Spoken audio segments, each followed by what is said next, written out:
In 10th grade, I made a hair mistake. I did. I know, this is a really deep story already. My hair, to begin with, was already awful.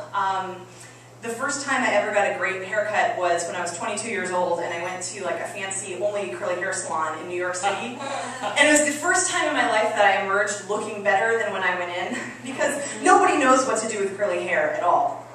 Nobody, especially not my parents, because nobody else in my family has curly hair, and I realized that I put it up tonight, so you probably can't see it, but it's really big.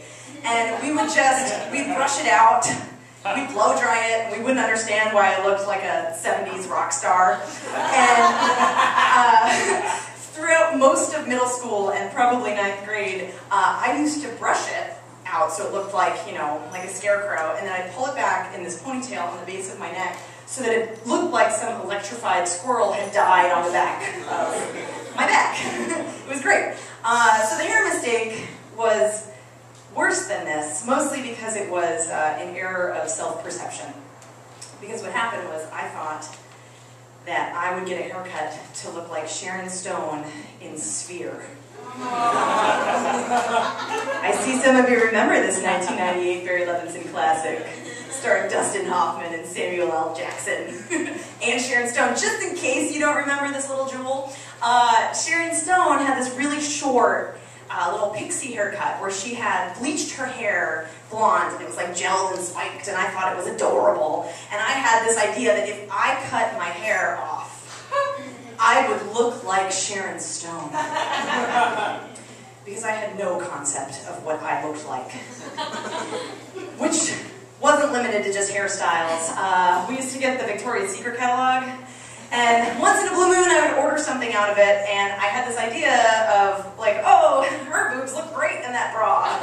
When I order that bra, my boobs will look like that, which is not the case, which is fine. Who wants the back problems anyway? But honestly. So I cut off all my hair, and instead of looking like a tall, willowy, Nordic woodland fairy, I looked like a butch lesbian hobbit. Which shocked and surprised me. Not to mention what my wardrobe was already doing for me. I got mostly hand-me-downs from my sister, which were full of early 90s flannel goodness. And again, we would sometimes order out of the Delia's catalog. We did a lot of catalog shopping. Delia's loving here. We did a lot of catalog shopping, I think mostly because all the women in my family were like, we don't want to see how bad things look on us until we've already bought them and are committed. So I thought all these clothes that looked adorable on the boyish little figures of the Delia's models would look great on me, so I would order things like cargo pants that looked cute on models and made me look like a trucker. So I got this haircut at the end of the school year, and nobody really called me out on it until I spent the summer doing nerd stuff at Boston University, and I was setting up my bed in the dorm room, and I had this multicolored comforter that my sister had just bequeathed unto me, probably because she had just found out what rainbows meant.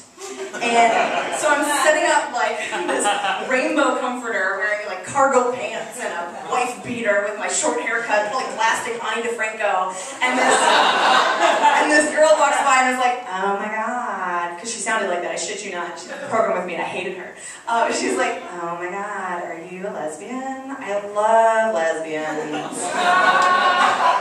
And I was, honest to God, I was floored. I had a roommate, and I was like, why would she think that? Why would she say that to me? And my roommate was like, really? And like told me about rainbows as a gay pride thing, which I actually knew, but literally had not put two and two together until that moment. And I was like, oh, okay. But really, the tipping point came when I went to visit my sister in college. And I had to go back home, and I had to take an early train back. So we were eating dinner at like 4:30 at this place that I liked because the food was delicious, called the Rainbow Cafe, which was run by lesbians. And I had just given my sister, the more I say this, the more like, what was the matter with me? Trying to convince you I'm gay. But I had just bought my sister this, her birthday present, which was one of those like oversized, hand-knit, hippie, crunchy, totally gay sweaters. And she was wearing it out of kindness to me. So we were sitting at the Rainbow Cafe, and her in her sweater, and me in my butch trucker outfit with my hair. And this woman came over to take our order, and she assumed, as I totally understand, that we were on our first date. And she was like, oh, is this your guys' first time? And I was like, oh. I picked it up faster this time. I was like, no, we are sisters. Which, you know, my sister and I don't look all that much alike, but we don't look so dramatically different that we couldn't conceivably be related. But this woman was having none of it. Like, apparently our lesbianness was so overpowering. She was like, you guys don't look anything alike. And she went off to like giggle with the rest of the waitstaff, and partway through our meal, they turned down the lights and stage whispered, now it's more romantic. She like totally upset me, because I feel like if I had been out to dinner with my brother and someone thought we were on a date and I was like, oh hey, no, we're related, like no one would push that because incest isn't cool. But apparently when it's women, it's okay. So I have two cousins who are sisters and are both lesbians, and I cannot tell you, I keep getting this, I cannot tell you how many times people have said to me, are they lesbians with each other? Why would they be? So that incident at the Rainbow Cafe was really like, I decided the haircut had to go. But if I'm honest with myself, I'll probably cut it all off again. I'll just have a better sense of what I'm going to look like. Thank you so much.